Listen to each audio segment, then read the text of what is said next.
8வது ஊதியக்குழுவோட விதிமுறைகள் சீக்கிரம் முடிவு செய்யப்படும்னு எல்லாரும் எதிர்பார்க்குறாங்க.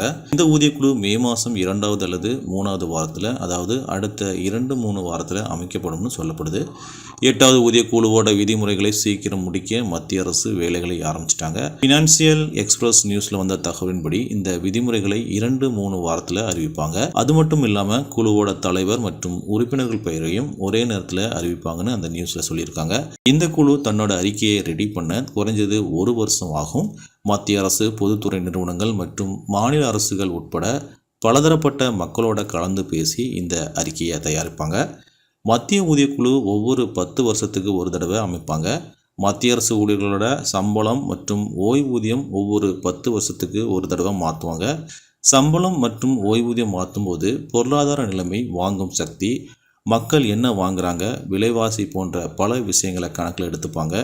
2026ஆம் வருஷம் நடுவில் அறிக்கை வரும் என்பதால் சம்பளம் மற்றும் ஓய்வூதிய மாற்றங்கள் ஜனவரி 1, 2026 முதல் கணக்கில் எடுத்துக்கப்படும்.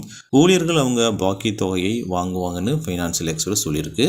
8வது ஊதியக்குழுவில் 35 தற்காலிக வேலைகளை நிரப்புவதற்கான அறிவிப்பை செலவினத்துறை போன வாரம் வெளியிட்டது. 7வது ஊதியக்குழு பிப்ரவரி 28, 2014 அன்று அமைச்சாங்க. நீதிபதி அசோக்குமார் மாத்தூர் அதோட தலைவராக இருந்தார். இந்த குழு தன்னோட அறிக்கையை சமர்ப்பிக்க 18 மாத கால அவகாசம் கொடுத்தாங்க.